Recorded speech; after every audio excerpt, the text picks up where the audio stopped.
Nu vei fi bârfit niciodată de oameni mai buni ca tine. Ține minte asta, oamenii care sunt ocupați să construiască ceva cu viața lor nu au timp să stea să te bârfească pe tine. De cele mai multe ori vei fi criticat exact de cei care și-ar dori să fie ca tine. Dar nu pot.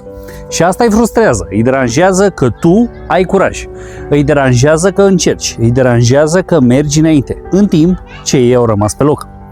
Așa că încep să vorbească, să ironizeze, să râdă, să caută defecte. Pentru că e mai ușor să murdărești imaginea altuia decât să-ți construiești propria viață. Într-o minte îngustă încap foarte multe răutăți, dar omul care are obiective, disciplină și caracter nu stă să-și consume energia criticându-i pe alții. Așa că lasă-i să vorbească. Pentru că uneori faptul că tu ești criticat este dovada că faci ceva ce ei nu au avut curajul să facă niciodată. Tu crezi că oamenii critică mai mult din sinceritate sau din frustrare?